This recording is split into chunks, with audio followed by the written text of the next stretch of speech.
Hi friends, ಎಲ್ರಿಗೂ ನಮಸ್ಕಾರ. Welcome to my channel. ಇವತ್ತಿನ ರೆಸಿಪಿ ಬಂದು ಇದು ಪನ್ನೀರ್ ಫ್ರೈಡ್ ರೈಸ್ ಅಂತ. ಇದು ಹೇಗೆ ಮಾಡೋದಂತ ನಿಮ್ಮ ಹತ್ರ ಶೇರ್ ಮಾಡ್ತೀನಿ. ಬನ್ನಿ ಫ್ರೆಂಡ್ಸ್, ನೋಡೋಣ.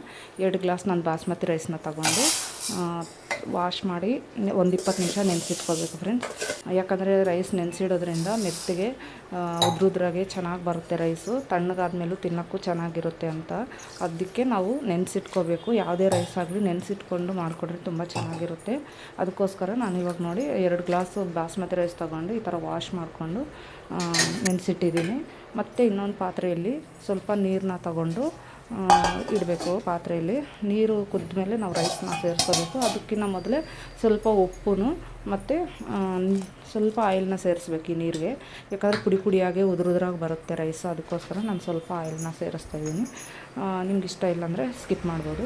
ನೋಡಿ ಫ್ರೆಂಡ್ಸ್, ಈ ಥರ ಹಾಕ್ಕೊಂಡು ಮತ್ತೆ ಮುಚ್ಚಿಡೋಣ. ಮತ್ತು ನೀರು ಕುದಿಯೋವಾಗ ಪ್ಲೇಟ್ ತೆಗೆದ್ಬಿಟ್ಟು ನೋಡಿ ನೀರು ಕುದೀತಾ ಇದೆ. ಇವಾಗ ನಾವು ರೈಸ್ ನೆನೆಸಿಟ್ಟಿರೋ ರೈಸ್ನ ನೀರೆಲ್ಲ ಬಗ್ಗಿಸ್ಬಿಟ್ಟು ಆ ರೈಸ್ನ ಇದರಲ್ಲಿ ಸೇರಿಸ್ಕೊಂಡು ನೀಟಾಗಿ ಮಿಕ್ಸ್ ಮಾಡ್ಕೊಳ್ಳೋಣ.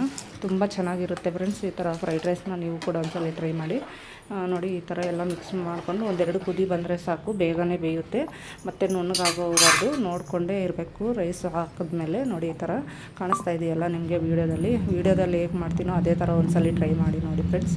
ನೋಡಿ, ಅಕ್ಕಿ ಈ ಥರ 2 ಪೀಸ್ ಆದರೆ ಅಕ್ಕಿ ಅನ್ನ ರೈಸ್ ಆಗ್ತಾಯಿದೆ ಅಂತ ಅವಾಗೇ ನಾವು ಒಂದು ಬಟ್ಟೆ ಮೂಲಕ ತಗೊಂಡು ಅದು ಪಾತ್ರೆ ಇಟ್ಕೊಂಡು ಬಗ್ಗಿಸ್ಬಿಡ್ಬೇಕು. ಗಂಜಿ ಎಲ್ಲ ಬಗ್ಗಿಸ್ಬಿಟ್ಟು ನೀರೆಲ್ಲ ತೆಗೆದ್ಬಿಟ್ಟು ಒಂದು 10 ನಿಮಿಷ ಇಟ್ಟರೆ ಸಾಕು. ಅದು ರೈಸ್ ಮಾಡ್ಕೊಳ್ಳೋದು ಮುಗಿದೋಗುತ್ತೆ. ನೋಡಿ ಫ್ರೆಂಡ್ಸ್, ಇಷ್ಟೇ ರೈಸ್ ಮಾಡ್ಕೊಳ್ಳೋದು ತುಂಬ ಚೆನ್ನಾಗಿರುತ್ತೆ. ನಾವು ದಮ್ ಬಿರಿಯಾನಿಗಾಗಲಿ ಇದೆಲ್ಲಕ್ಕೆ ಇದೇ ಥರ ಮಾಡ್ಕೋಬೇಕು, ಆವಾಗ ಚೆನ್ನಾಗಿರುತ್ತೆ. ನೋಡಿ, ಇವಾಗ ಇದೆಲ್ಲ ಆಯ್ತಲ್ಲ. ಇವಾಗ ಅನ್ನ ಸೈಡ್ಗೆ ಇಟ್ಬಿಟ್ಟು ಮತ್ತು ಇನ್ನೊಂದು ಒಂದು ಬೌಲ್ ತಗೊಂಡು ನೋಡಿ, ಇದು ಪನ್ನೀರು ನಾನು ವಾಶ್ ಮಾಡಿ ಇಟ್ಕೊಂಡಿದ್ದೀನಿ ಕಟ್ ಮಾಡಿ. ಇದು ನಾನೇ ಮನೇಲಿ ಮಾಡಿರೋ ಅಂಥದ್ದು. ಇದು ಹೇಗೆ ಮಾಡೋದು ಅಂತ ಮತ್ತೆ ನಾನು ನೆಕ್ಸ್ಟ್ ವೀಡಿಯೋದಲ್ಲಿ ತೋರಿಸ್ತೀನಿ. ಇದಕ್ಕೆ 1 ಸ್ಪೂನ್ ಖಾರ ಹಾಕ್ಬಿಟ್ಟು ಮತ್ತು ಆ ಖಾರ ಜೊತೆಗೆ ಸ್ವಲ್ಪ ಸಾಲ್ಟನ್ನ ಸೇರಿಸ್ಬಿಟ್ಟು ಮಿಕ್ಸ್ ಮಾಡ್ಕೋಬೇಕು. ಮಿಕ್ಸ್ ಮಾಡಿಕೊಂಡು ನೋಡಿ ಈ ಥರ ನೀಟಾಗಿ ಮಿಕ್ಸ್ ಮಾಡ್ಕೋಬೇಕು. ಫಸ್ಟೇ ಹಾಕಿದ್ರೆ ಚೆನ್ನಾಗಿರುತ್ತೆ ಇದು, ಅದಕ್ಕೋಸ್ಕರ.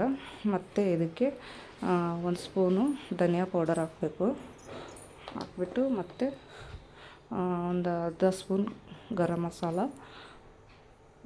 ಮತ್ತು 1-2 ಸ್ಪೂನ್ ಕಾರ್ನ್ಫ್ಲೋರು ಮತ್ತು 1-2 ಸ್ಪೂನು ಮೈದಾ ಹಿಟ್ಟನ್ನ ಸೇರಿಸ್ಬೇಕು.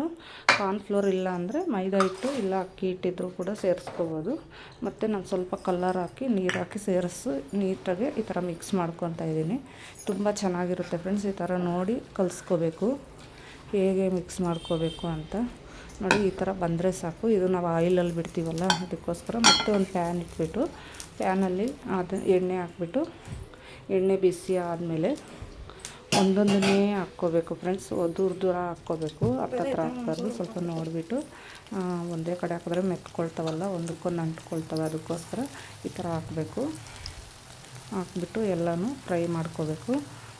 ತುಂಬ ಚೆನ್ನಾಗಿರುತ್ತೆ ಇದು. ಬರೀ ಇದು ಫ್ರೈ ಮಾಡಿರೋದೇ ತಿಂದ್ರೂ ಚೆನ್ನಾಗಿರುತ್ತೆ. ಮಕ್ಕಳಿಗೆ ಸ್ನ್ಯಾಕ್ಸ್ ಥರನೂ ಕೊಡ್ಬೋದು ಈ ಥರ ಮಾಡಿಕೊಂಡು. ನಿಮಗೆ ಕಾಣಿಸ್ತಾ ಇದೆ ನೋಡಿ ಎಷ್ಟು ಚೆನ್ನಾಗಿ ಬರ್ತಾಯಿದೆ ಅಂತ. ಈ ಥರ ಮಾಡ್ಕೊಳ್ಳಿ ಫ್ರೆಂಡ್ಸ್, ತುಂಬ ಚೆನ್ನಾಗಿರುತ್ತೆ. ಬೇಗ ಆಗುತ್ತೆ, ಈಸಿಯಾಗಿ ಆಗುವಂಥದ್ದು ಇದು. ಮತ್ತು ಇವಾಗೆಲ್ಲ ಫ್ರೈ ಮಾಡಿಕೊಂಡು ಈ ಥರ ನೀಟಾಗಿ ಫ್ರೈ ಆಗಬೇಕು. ಸ್ವಲ್ಪ ಸ್ಪೈಸಿಯಾಗಿರುತ್ತೆ ಮತ್ತು ಕ್ರಿಸ್ಪಿಯಾಗೂ ಇರುತ್ತೆ. ಅದಕ್ಕೋಸ್ಕರ ಈ ಥರ ಮಾಡಿಕೊಂಡ್ರೆ ಚೆನ್ನಾಗಿರುತ್ತೆ ಅಂತ. ನೋಡಿ, ಈ ಥರ ಎಲ್ಲ ಮಾಡಿಕೊಂಡು ಒಂದು ಪ್ಲೇಟ್ಗೆ ಹಾಕ್ಕೊಂಡು ಇವಾಗ ನೀವೇ ನೋಡಿದ್ರಲ್ಲ ಎಷ್ಟು ಚೆನ್ನಾಗಿ ಬಂದಿದೆ ಅಂತ. ನೋಡಿ, ಸೂಪರಾಗಿದೆ. ಈ ಥರ ತಿಂದರೆ ತುಂಬ ಚೆನ್ನಾಗಿರುತ್ತೆ ಫ್ರೆಂಡ್ಸ್.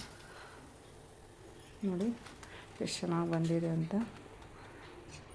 ಇವಾಗ ಬೇರೆ ಪ್ಯಾನ್ ಇಟ್ಬಿಟ್ಟು ಅದರಲ್ಲಿ ಅದೇ ಆಯಿಲ್ನ ನಾನು ಸೇರಿಸ್ತಾ ಇದ್ದೀನಿ.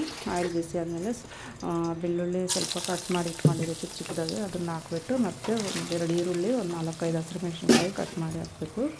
ಇದನ್ನು ಸುಮ್ಮನೆ ಆ ಥರ ಫ್ರೈ ಮಾಡ್ಕೋಬೇಕು 1 ನಿಮಿಷ. ಇದು ಫ್ರೈ ಮಾಡ್ಕೊಂಡು ಮತ್ತು ಬೇಗನೆ ಕ್ಯಾರೆಟು, ಬೀನ್ಸು, ಕ್ಯಾಬೇಜು, ಕ್ಯಾಪ್ಸಿಕಮ್ಮು ನಾನು ಇಷ್ಟು ತರಕಾರಿ ತಗೊಂಡಿದ್ದೀನಿ. ಇದರಲ್ಲಿ ನಾವು ಅದರಲ್ಲಿ ಕ್ಯಾರೆಟು ಮತ್ತು ಬೀನ್ಸ್ನ ಸೇರಿಸ್ಬೇಕು ಫಸ್ಟು. ಇದು ಸ್ವಲ್ಪ ಫ್ರೈ ಆದಮೇಲೆ ನಾವು ಕ್ಯಾಬೇಜ್ನ ಮತ್ತು ಕ್ಯಾಪ್ಸಿಕಮ್ನ ಸೇರಿಸ್ಕೋಬೇಕು. ಫಸ್ಟ್ ಇದು ಸ್ವಲ್ಪ ಫ್ರೈ ಆಗಬೇಕಲ್ಲ, ಅದಕ್ಕೋಸ್ಕರ ಈ ಥರ ಕಟ್ ಮಾಡಿಕೊಂಡ್ರೆ ತುಂಬ ಚೆನ್ನಾಗಿರುತ್ತೆ ಫ್ರೆಂಡ್ಸ್. ಅದಕ್ಕೋಸ್ಕರ ನಾನು ಈ ಥರ ಕಟ್ ಮಾಡಿದ್ದೀನಿ. ಮತ್ತು ಇವಾಗ ಕ್ಯಾಪ್ಸಿಕಮ್ಮು ಕ್ಯಾಬೇಜನ್ನು ಕೂಡ ಹಾಕ್ಬಿಟ್ಟು ಒಂದೆರಡು ನಿಮಿಷ ಹಂಗೆ ಫ್ರೈ ಮಾಡ್ಕೊಳ್ಳೋಣ. ನೋಡಿ ಹಾಗೆ 2 ನಿಮಿಷ ಫ್ರೈ ಮಾಡಿಕೊಂಡು ಮತ್ತು ನಾವು ಫ್ರೈ ಮಾಡಿ ಇಟ್ಕೊಂಡಿರೋ ಅಂಥ ಪನ್ನೀರನ್ನ ಕೂಡ ಇವಾಗ ಸೇರಿಸ್ಬಿಟ್ಟು ಇದನ್ನು ಸಹ ಈ ಥರ ಫ್ರೈ ಮಾಡಿಕೊಂಡು ಮತ್ತು ರೈಸು ನೋಡಿ ನಾವು ಮಾಡಿಟ್ಕೊಂಡಿರೋ ಅಂಥ ರೈಸನ್ನು ಕೂಡ ಇದರಲ್ಲಿ ಹಾಕ್ಬಿಟ್ಟು ಎಲ್ಲ ಮಿಕ್ಸ್ ಮಾಡ್ಕೊಳ್ಳೋಣ ನೀಟಾಗಿ. ತುಂಬ ಚೆನ್ನಾಗಿರುತ್ತೆ. ನನಗೆ ಈ ಕಡಾಯಿ ತುಂಬ ಆಯಿತು ಮಿಕ್ಸ್ ಮಾಡೋಕ್ಕೆ.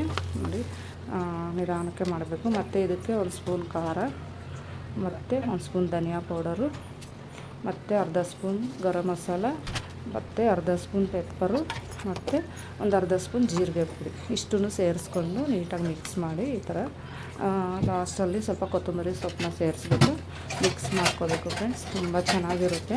ನಮ್ಮ ಬ್ಯೂಟಿ ಕುಕಿಂಗ್ ಚಾನಲ್ನ ಸಬ್ಸ್ಕ್ರೈಬ್ ಮಾಡಿ, ಲೈಕ್ ಮಾಡಿ, ಶೇರ್ ಮಾಡಿ, ಕಾಮೆಂಟ್ ಮಾಡಿ. ಒಂದ್ಸಲ ಟ್ರೈ ಮಾಡಿ ಹೇಗೆ ಬಂದಿದೆ ಅಂತ ಕಾಮೆಂಟ್ ಮಾಡಿ.